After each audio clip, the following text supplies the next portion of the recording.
Olá, seja muito bem-vindo, bem-vinda neste canal.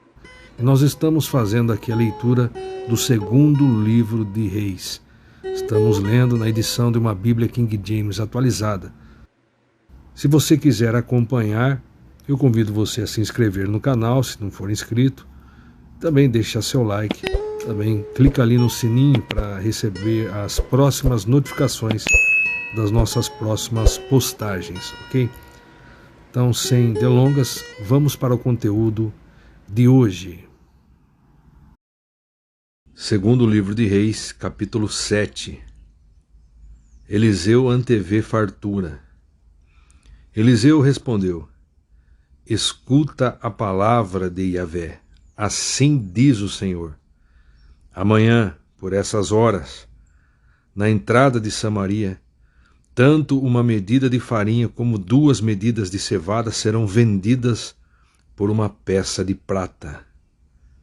Versículo 2. O escudeiro, em cujo braço o rei se apoiava, respondeu ao homem de Deus: ainda que o Senhor mandasse abrir as comportas do céu, será que essa profecia poderia se tornar realidade? Entretanto, Eliseu advertiu: tu o verás com teus próprios olhos, contudo dessa fartura não comerás. Contudo dessa fartura não comerás. Versículo 3. À porta da cidade estavam 4 leprosos, os quais disseram entre si: por que ficarmos aqui à espera da morte? Versículo 4. Se resolvermos entrar na cidade, morreremos lá, porque a fome reina lá dentro. Se ficarmos aqui, morreremos da mesma forma. Vamo-nos, pois, e passemos para o acampamento dos arameus, a fim de nos rendermos. Se nos deixarem viver, viveremos. Se nos matarem, morreremos. Versículo 5. Assim que a noite caiu, eles se dirigiram ao acampamento dos arameus. Quando chegaram às proximidades do acampamento, observaram que não havia ninguém ali, pois o Senhor tinha feito os arameus ouvirem o ruído de um grande exército com cavalos e carros de guerra, de modo que comentaram uns com os outros: o rei de Israel deve ter contratado os reis dos hititas e dos egípcios para marcharem contra nós. Sendo assim, a fim de salvarem as próprias vidas, os sírios fugiram ao anoitecer, abandonando todos os seus pertences, tendas, cavalos, jumentos, e deixando o acampamento como estava. Versículo 8. Aqueles leprosos, portanto, chegaram às imediações do acampamento e entraram numa tenda. Depois de terem comido e bebido, levaram de lá prata, ouro e vestes, que foram em seguida esconder. Retornaram mais tarde e entraram em outra barraca e tiraram de lá os despojos e igualmente os esconderam. Os leprosos anunciam a boa nova. Versículo 9. Então disseram depois entre si: não está certo o que estamos fazendo. Hoje é um dia de boas novas e nós estamos calados. Se esperarmos até raiar o dia de amanhã, com certeza algum castigo nos sobrevirá. Vamos, pois, levemos essa grande notícia ao palácio do rei. Versículo 10. Partiram, chamaram os guardas da porta da cidade e lhes anunciaram: fomos ao acampamento dos arameus, sírios, mas não vimos nem ouvimos voz de pessoa alguma lá. Apenas encontramos os cavalos e os jumentos atados e as tendas abandonadas. Então os sentinelas da porta gritaram e transmitiram as informações para o interior do palácio do rei.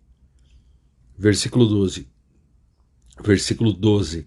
O rei levantou-se durante a noite e, acordando seus conselheiros, lhes comunicou: Vou explicar-vos o que os arameus nos fizeram. Sabendo que estamos sofrendo fome, retiraram-se do acampamento para se esconderem no campo, imaginando consigo: certamente eles sairão da cidade. Nós os apanharemos vivos e entraremos na cidade. Versículo 13. Diante disso, um dos oficiais sugeriu: tomem-se alguns guerreiros e 5 dos cavalos sobreviventes que ainda estão entre nós. Vou ler novamente, versículo 13. Diante disso,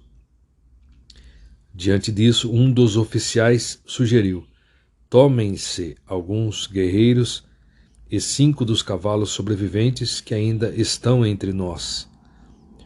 O destino desses homens será o mesmo de todos os israelitas que permanecerem conosco, exatamente como toda essa multidão condenada.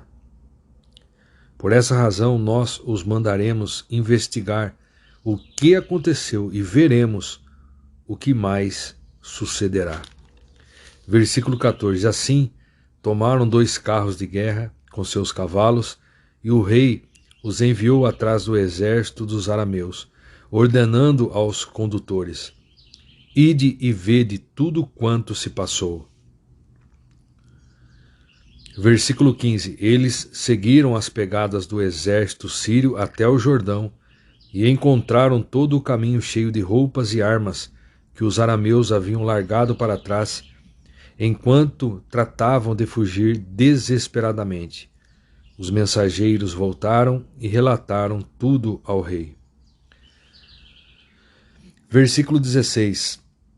Então o povo saiu e saqueou o acampamento dos arameus, e aconteceu que o preço de uma medida de farinha caiu para o equivalente a uma peça de prata, assim como 2 medidas de cevada passaram a custar também uma peça de prata, exatamente como o Senhor havia dito.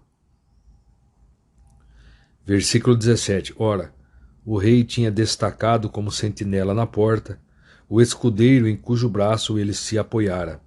No entanto, o povo, ao sair em disparada, o pisoteou lá na porta, e ele morreu, conforme o homem de Deus havia predito, quando o rei foi à sua casa. Versículo 18. Aconteceu tudo conforme o homem de Deus havia profetizado diante do rei. Amanhã, por volta desta hora, na porta de Samaria, tanto uma medida de farinha como 2 medidas de cevada poderão ser compradas por apenas uma peça de prata. Versículo 19. O oficial tinha contestado Eliseu dizendo: ainda que o próprio Iavé abrisse as janelas do céu, poderia tal predição se cumprir? E o homem de Deus respondeu: tu o verás com os teus próprios olhos, contudo de nada comerás. Versículo 20. E assim aconteceu, pois o povo o atropelou junto à porta da cidade, e ele morreu ali mesmo. Agora estarei lendo aqui o que diz o comentarista. Eu vou ler o versículo 2. O escudeiro em cujo braço o rei se apoiava respondeu ao homem de Deus: ainda que o Senhor mandasse abrir as comportas do céu, será que essa profecia poderia se tornar realidade? Será que essa profecia poderia se tornar realidade? Entretanto, Eliseu advertiu: tu o verás com teus próprios olhos, contudo dessa fartura não comerás. Observemos aqui, cada vez que Eliseu se depara com seus semelhantes em situações difíceis, lança a mão de objetos comuns e singelos a fim de evidenciar as maravilhas que Deus pode realizar mediante a fé sincera e obediente dos seus filhos. Mediante a fé sincera e obediente dos seus filhos. Filhos são aqueles que obedecem. O sal, 2,21. Azeite, 4,27. Hálito, 4,34. Farinha, 4,41. Pão, 4,42 ao 44. Madeira, 6,6. E aqui uma medida de farinha ao alcance de todos. E aqui uma medida de farinha ao alcance de todos. Entretanto, o mundo é um lugar de incrédulos. E a ausência de fé em Deus não apenas é um terrível e destrutivo pecado, mas também priva indivíduos e nações inteiras da comunhão e das bênçãos que Deus lhes deseja proporcionar. Aqui, um pecado individual de incredulidade acaba tendo consequências nacionais. A Torá, lei, Números 13, 25 a 14, 38, nos mostra a sofrida peregrinação de Israel por 40 anos, que por 40 anos pagou o preço de sua falta de fé em Yahvé, o seu Elohim. Deus pagou o preço pela falta de fé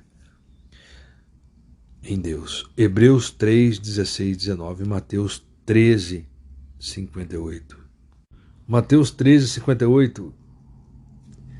E Jesus não realizou ali muitos milagres por causa da falta de fé daquelas pessoas. Veja que existe uma clara correlação entre fé e a realização dos milagres de Jesus em Mateus. A arrogância dos teólogos e líderes religiosos e a presunção dos que pensavam conhecer a Jesus desde criança fizeram com que eles perdessem a maravilhosa oportunidade de receber as preciosas revelações e bênçãos do Messias, o Filho de Deus, em pessoa. Jesus Cristo. Hebreus 3,16 em diante. Ora, quem foram os que ouviram e se rebelaram? Não foram todos os que saíram do Egito guiados por Moisés? E contra quem Deus se manteve irado por 40 anos? Não foi contra aqueles que pecaram, cujos corpos tombaram mortos no deserto? E a quem jurou que jamais haveriam de ingressar no seu repouso? Ora, não foram aqueles que se mantiveram desobedientes? Desobediência. Concluímos desse modo que não lhes foi possível ter acesso à terra prometida por causa da incredulidade. Não lhes foi possível ter acesso à terra prometida por causa da incredulidade. Não sejamos incrédulos, mas crentes sinceros. Assim disse Jesus para Tomé. Não sejamos incrédulos, mas sim crentes. Pensemos nisso.